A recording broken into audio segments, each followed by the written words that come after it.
ஐயா நம்ம ஸ்ட்ரென்த் என்னன்னு தெரிஞ்சுக்கிட்டு அதை யூஸ் பண்ணி நாம வாழ்க்கையில ஜெயிக்கணுங்கய்யா. நல்லா புரிஞ்சுக்கோங்க.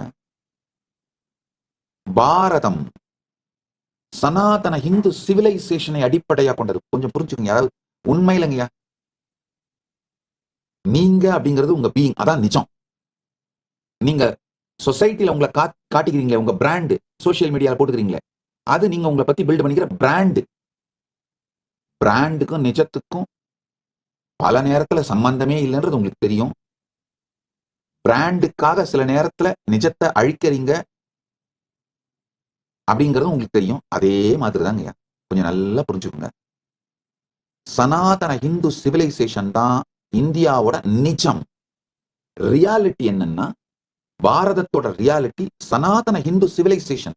நான் பாரதம்னு சொல்றது வந்து காந்தஹார்ல இருந்து கம்போடியா வரை 56 தேசங்களையும், மகாபாரதத்தை சொல்ற 56 தேசங்கள், காந்தஹார்ல இருந்து கம்போடியா வரை, கைலாசத்திலிருந்து ஸ்ரீலங்கா வரை, இந்த வடக்கு தெற்கா கைலாசத்திலிருந்து ஸ்ரீலங்கா வரை, கிழக்கு மேற்கா ஆப்கானிஸ்தான் கந்தஹார்ல இருந்து இந்த கம்போடியா கம்போஜ தேசம் வரை, இதுதான் பாரதம்னு சொல்றேன்.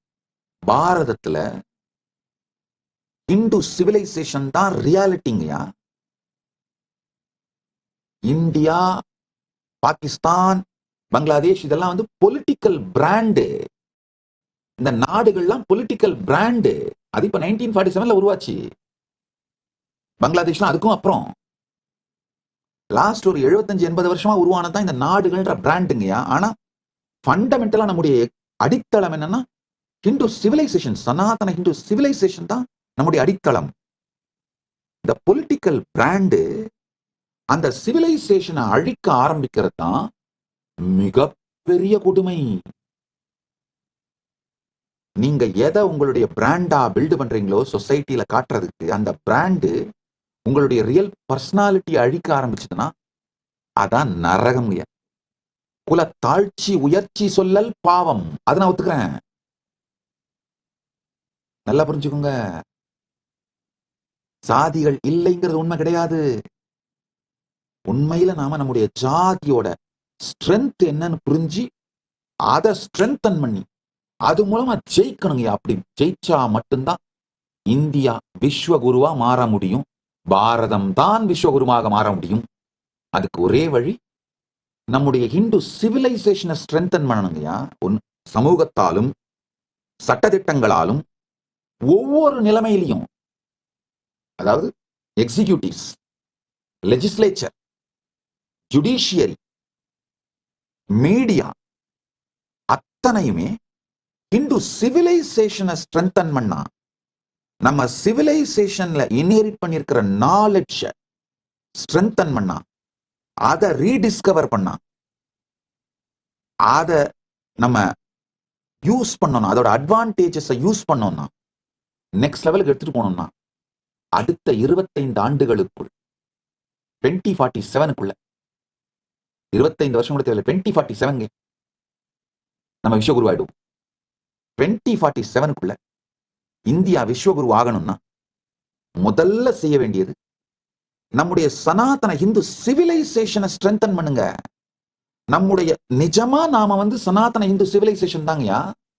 இந்தியாங்கிறது பொலிட்டிக்கல் பிராண்டு. கொடுமை என்னன்னா, இந்த பொலிட்டிக்கல் பிராண்டை ஸ்ட்ரென்தன் பண்றதுக்காக, அதாவது இது வந்து இந்த ஸ்கின்னை பெயிண்ட் அடிச்சு மேக்கப் பண்ணி மாத்துறதுக்காக நம்ம உயிரை அழிக்கிறதுக்கு சமமா நம்ம பண்ணிட்டு இருக்கிறோம். இந்தியாங்கிற பொலிட்டிக்கல் பிராண்டை ஸ்ட்ரென்தன் பண்றதுக்காக சனாதன இந்து தர்மங்கிற சிவிலைசேஷன் அழிச்சிட்டு இருக்கோங்கயா.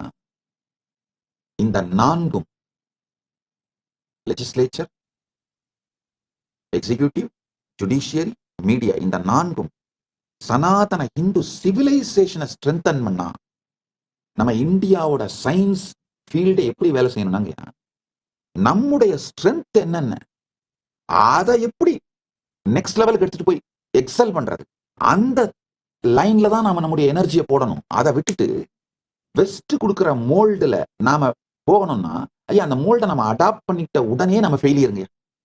ஏன்னா எப்படியா இருந்தாலும் அவன் கொடுக்குற மோல்ட்ல அவன் தான் அட்வான்ஸ்டா இருப்பான். அவன் வைக்கிற ஸ்கேல்ல அவன் எதுல அட்வான்ஸ்டா இருக்கணும், அதை ஸ்கேலை வச்சுதான் நம்மளுக்கு கற்றுக் கொடுப்பான். அவன் ஸ்கேலை எடுத்துக்கிட்டாலும் சரி, அவன் மோல்டை எடுத்துக்கிட்டாலும் சரி, நாசமா போகும். அதுல சந்தேகமே இல்லை.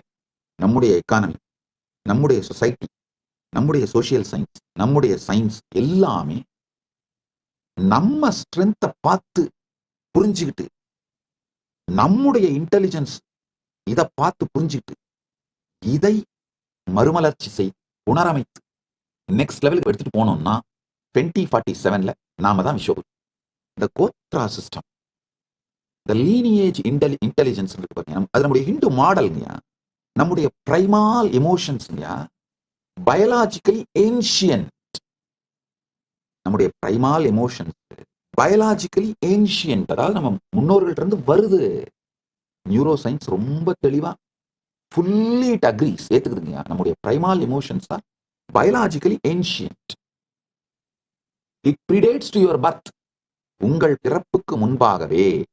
அப்படின்னா என்ன அர்த்தம்? உங்க முன்னோர்கள்ட்ட இருந்து வருது. ரெப்டிலியன் பிரெயின் சர்வைவல் இன்ஸ்டிங்க்ட் ஆகட்டும், ஹங்கர், அக்ரெஷன், டெரிட்டோரியல் பிஹேவியர், இது எல்லாமே முன்னோர்கள்ட்ட இருந்து வர்றதுங்கயா. மேமலியன் பிரெயினோட emotional bonding, attachment, social behaviours, mammalian brain தான் நம்முடைய emotional bonding, attachment, social behaviour இதெல்லாம் கவர்ன் பண்ணுதுங்கயா. இந்த சத்தியங்கள் ஒன்னொன்னையும் புரிஞ்சுக்கும் பொழுது எனக்குள்ள அளவில்லாத நன்றி அண்ணாமலையான் மேலையும், திருவண்ணாமலையில நான் வளர்ந்த அந்த ஈகோ சிஸ்டம் மேலையும், அந்த ஈகோ சிஸ்டத்தோட பாகமா இருந்த ஒருத்தர் மேலையும் வருதுங்க. ஏன்னா இந்த மாதிரி சயின்ஸ் ப்ரூஃப் பண்ண பிறகு அதெல்லாம் வாழலான்னு வெயிட் பண்ணிட்டு இல்லாம, நம்முடைய பாரம்பரியமான பல விஷயங்களை, பல உயர்ந்த ஞான அறிவு சத்தியங்களை, அதை சார்ந்த அந்த அறிவிலே ஸ்தாபிக்கப்பட்ட சிறந்த வாழ்க்கையை எனக்கு என்னுடைய முன்னோர்களும் என்னுடைய குருமார்களும் பரமசிவ பரம்பொருளின் பேரருளால், அது அண்ணாமலையான் அருளால். ஏன்னா நம்ம அண்ணாமலையான் அப்படிங்கிற அருள், இந்த கடவுள், அதுதான் நம்முடைய மொத்த சிவிலைசேஷனோட சென்டருங்க. கடவுளும் கோவிலும் தான் நம்ம சிவிலைசேஷனோட சென்டர். காந்தாரம் முதல் காம்போஜம் வரை, கைலாசம் முதல் இலங்கை வரை, தென்னிலங்கை வரை, மொத்தமா பாத்தீங்கன்னா இந்த 56 தேசங்களையும் மகாபாரதம் காட்டின டைம்ல அந்த 56 தேசம் தான் டாக்குமெண்ட் ஆகுது. இந்த இஸ்லாமிய தீவிரவாதிகளும் கிறிஸ்தவ கொடுங்கோலர்களும் உருவாகி உலகம் முழுக்க பரவறதுக்கு முன்னாடி வரைக்கும் இந்த 56 தேசங்கள் தான் சனாதன இந்து சிவிலைசேஷனல் நேஷனா இருந்தது. இந்த 56 தேசத்தையுமே எடுத்து பாருங்க, ஒவ்வொரு சமஸ்தானமுமே ஒரு ஆலயத்தை அடிப்படையா வச்சுதான் உருவாகி இருக்கு. நல்ல வேளையா பரமசிவன் அருளால் அந்த கோயில் பெருங்குடியில் அவன் திருவடியில் பிறந்தோம், வழி வழியாக மாதொருபாகனுக்கே அடிமை செய்கின்ற குலத்துல பிறந்து அந்த வழக்கங்களை கற்றுக்கொண்டு அந்த வாழ்க்கை முறையை உள்வாங்கி வாழ்வது எத்துணை பெரிய புண்ணியம். ஆப்பா! காரணம் என்னன்னா, time tested, foolproof, best response mechanism, நம்மள நாமளே ஹேண்டில் பண்ணிக்கிறது, இது எத்தனையும் இன்ஹெரிட்டன்ஸா வந்துருது. வந்த பிறகு இங்க நம்ம பிறந்த பிறகும் நம்முடைய ரெஸ்பான்ஸ்லயும் ஏதாவது கொஞ்சம் தடுமாறணும் இல்ல ட்ராக் மாறணும்னா உடனே அந்த வாழ்க்கை முறை லைஃப் ஸ்டைலால அதை அலைன் பண்ணிடுறாங்க. அந்த ஈகோ சிஸ்டம் அலைன் பண்ணிடுது. இந்த neo cortex reasoning, abstract thinking, higher cognition இதெல்லாம் அட்மினிஸ்டர் பண்ணுது. இந்த புராணங்களை படிப்பது, சின்ன வயசுலேயே இந்த புராண கதைகளை, பிரபஞ்ச வரலாற்றை கேட்பது, புரிந்து கொள்வது, பவர்ஃபுல்லான ரீசனிங்கையும் இந்த அப்டிராக்ட் திங்கிங்கையும் ஹையர் காக்னிஷனையும் பில்ட் பண்ணிடுதுங்கயா. அப்டிராக்ட் திங்கிங்னா மேல் மனம் ஒரு சத்தியத்தை கணக்கு போட்டுட்டு இருக்கும் போதே 100 × 700 எவ்வளோ அப்படின்றதுக்குள்ளேயே கீழே இருந்து நம்ம உள்மனம் ரொம்ப அழகா 100 × 700, 7 பக்கத்துல இந்த 100ஓட 2 0 சேர்த்து எடுத்து போடு, முடிச்சு போச்சு. இது நான் ஒரு சின்ன கணக்கை சொல்றேன். இந்த வாய்ப்பாடு படிச்சவங்க, இந்த மனக்கணக்கு படிச்சவங்க, இதெல்லாம் அவங்களால இதை பண்ண முடியும், அது வேற. இது ஒரு ரொம்ப மேம்போக்கான உதாரணம். இதை விட அப்டிராக்ட் திங்கிங் பல ஆழமான உதாரணங்களை சொல்ல முடியும். ஹையர் காக்னிஷன், இந்த மூன்றாவது கண் விழிப்புணர்வு, அதனால வர சக்திகள், அதெல்லாம் ஒரு பக்கம். ஈவன் சாதாரணமா கூடங்கய்யா, இப்பதான் எனக்கு புரியுது எப்படி மணிக்கணக்கா என்னால உட்கார்ந்து பல புத்தகங்களை படிக்க முடியுது, படித்தாலும் முழுமையாக புரிந்து கொள்ள முடியுது. எல்லாமே இன்ஹெரிட்டடுங்கய்யா, பாரம்பரியமாக நன்கொடையாக அளிக்கப்பட்டது. உயிரியல் நன்கொடை.